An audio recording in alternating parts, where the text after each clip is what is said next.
mission. Don't let the present distrust of institutions infect you. Institutions, like each person in this room, are victims of original sin because they're made up of people. They're not perfect. They have flaws. They can do great evil. But in the hands of the right people, with the right mission, they can leverage and accomplish far more than any other individual could. And institutions depend on leadership. I have to say that I was blessed for my 28 years where I was asked to shape a part of NYU. 14 years as Dean of the Law School, 14 years as President. Always in the classroom. But for those 28 years, I was given an institution and the privilege of telling a story of aspiration and hope. And I had extraordinary partners in that process who would talk to me honestly, get behind ideas we jointly developed, and pour themselves into it.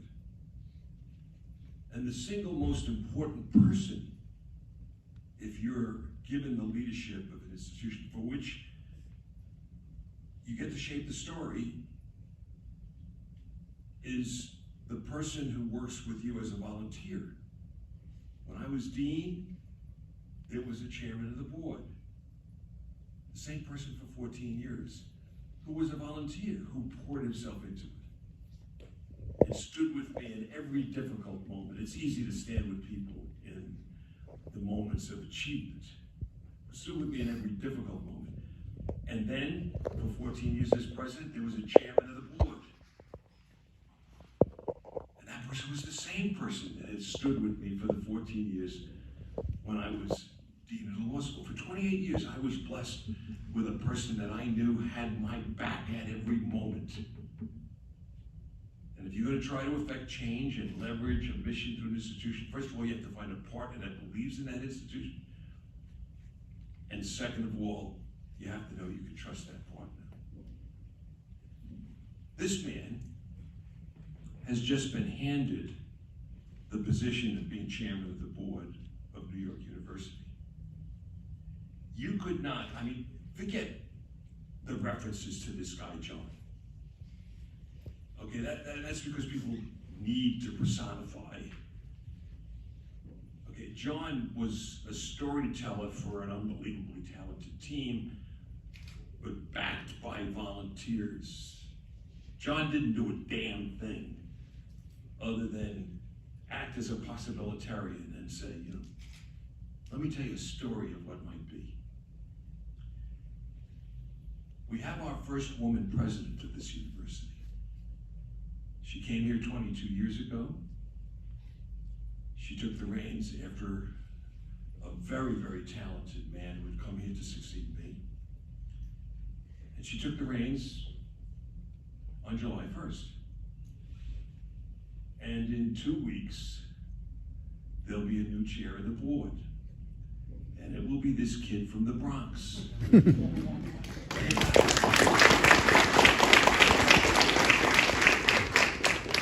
And he has told you a little of the story, and he's told you about his mom. I remember the day that he received his position on the Board of Trustees at a very fancy dinner up on the 10th floor of the building next to us. And we put a robe on him, and he had a talk. And he said something that day I've never forgotten. He said when he was a high school student, he would come home to his home in the Grand Concourse and be having dinner with his mom and dad. And of course, he was like you people, sizzlingly smart. And his dad hadn't gotten the education that he got or would get. He'd want to bring up something from the newspaper. This was the story he told that night. He'd want to bring up something from the newspaper. Dad, do you know this is going on and that's going on? And his father would say to him, Don't worry, Evan. They're taking care of it. And he said that night, I always wondered who they were. One of the problems with this country now is we don't believe there's anyone that's taking care of it because we've been taught to distrust institutions, even institutions that deserve trust. And I'm saying to you, if they're not right, fix them and become part of fixing them. But that night, he said, when he was being inducted as a trustee, I now realize I'm part of the they. I'm part of the day. So I'm just a teacher here now, okay? And I love to just be in the classroom with my students. But this guy and that woman who's vice chair of the board, they are mahafs. They are mahafs. They are entrusted with this institution and with this wonderful, talented president we have, and to help her succeed.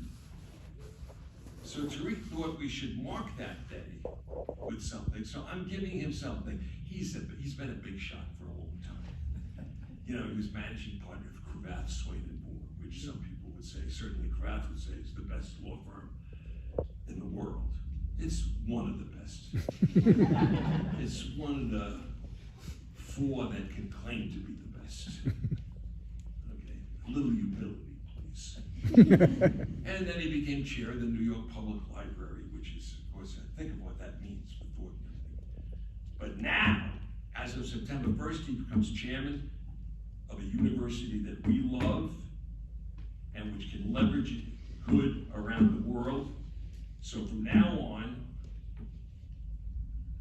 on his desk, he will have this.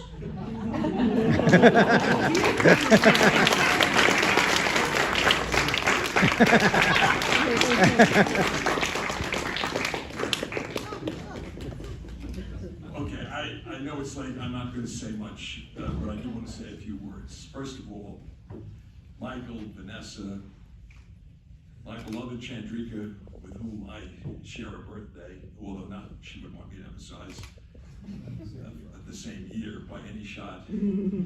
My hero, Kamal, you can't believe the good that he does. Evan,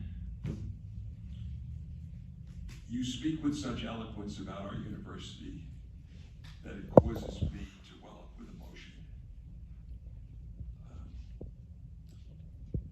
To Tariq and the team who came up with this idea, thank you so much. I thank you on behalf of the students. I thank you on behalf of myself. I thank you for bringing to the forefront something that's been interlinear as the day has gone on. But I just want to just put it to you quite specifically. Each of the young people in this room, I'll use you as a prop, Peter, because you were Jesuit educated, so like me. So come here for a moment just to allow me, if you would, to touch you. Back. Okay. So here he is, like each of you. He was born smart. You get that? You were each born smart. You understand? You didn't earn that. You had nothing to do with it. It's something that just happened to you. Go sit down. You were born smart. You could have been born dumb. Think about that for a minute. You won a lottery more valuable than the lottery that was won last night.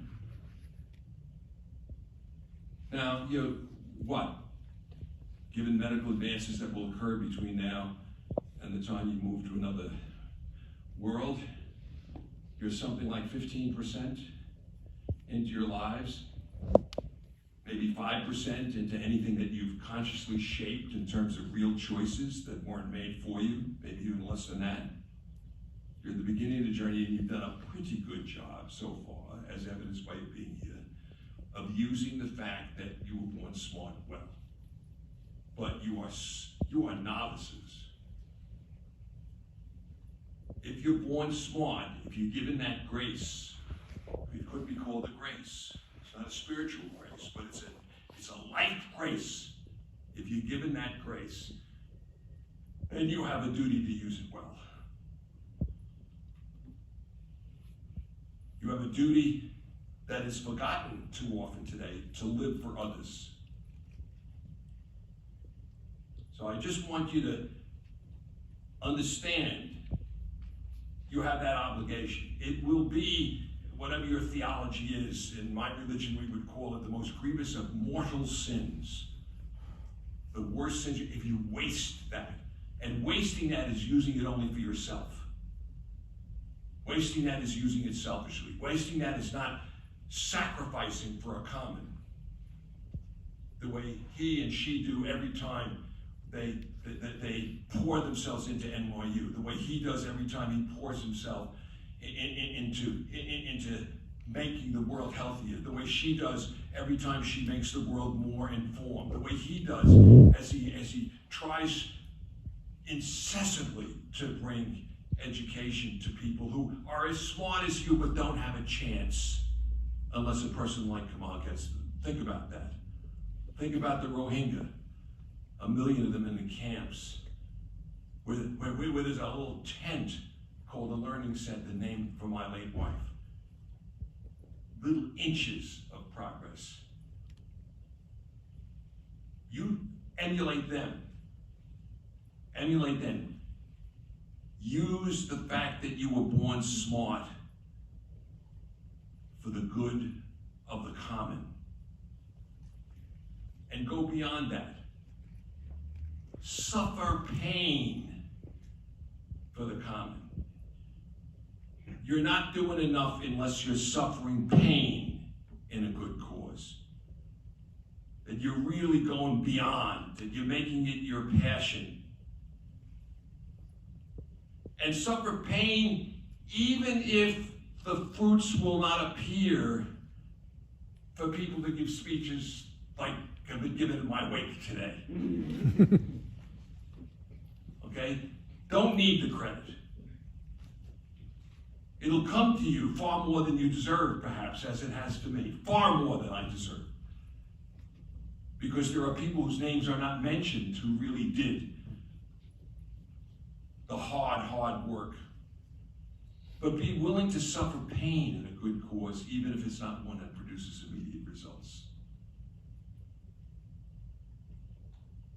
Now, we are handing you a broken world. But if you listen carefully, there's one other thing I want to articulate for you. I want to impose upon you a duty to hope. A duty to hope. Never before has the duty to hope been more important. No matter how strong the headwinds. So I've recast for myself. I don't know how many of you are conversant in Greek mythology. At real Jesuit schools, we had to have 4 years of Latin and 3 years of Greek, and not in translation. Have you taken Greek, Peter? No, because Regis is not a real Jesuit school. Andramoyen and Pemusa Palutrapon Hasmala Pala Plankve Epitoyes. Have you even taken Latin? No? Please give me that. I don't know what's happened to education. But in any case, there is a story in Greek mythology which usually starts like this, and I want you to pay attention to the verb. Sisyphus was condemned to trying to push a boulder up a hill. And the condemnation comes from the fact that whenever he approaches the top of the hill, the boulder falls down to the bottom. And eternally, we are told, Sisyphus has to go and push up yet again and have it fall yet again. I reject the word was condemned. I want to replace it with Sisyphus was given the opportunity to push the boulder up the hill. And as hard as it gets, and as many times as it falls to the bottom, I want to accept the role of Sisyphus in the world. I want you to accept the role of Sisyphus, not as a condemnation, but as an opportunity, because those of us who care about bending the arc of justice and equality and freedom in the right direction, if we give into the headwinds and we stop trying to push that boulder up the hill, it ain't ever going to get there. So yes, it is right, and Tariq, and the others, I applaud you for doing what you do. This is a very, very little thing, very little step, but it might ignite you. It might ignite you, as it did him in his essay contest, as it did me as I suffered with the measles in my freshman year of high school on what turned out to be the 500th anniversary of the birth or death or ordination of St. Ignatius Loyola, and I stood at home writing an essay on what Jesuit education meant. And I just told you what Jesuit education or NYU education or real education means. It means understanding the gift you've got by virtue of your appearance here today. You were born smart, you have a duty to hope, you have a duty to use that talent well. And I'm proud that as you go out there together in cohort, and as you become people like the people that have spoken today, and you become people that are a big deal, like Evan Trisler, big deal, okay? That you'll be carrying my father's name, my son's name, and my name. So thank you all very, very much for being here.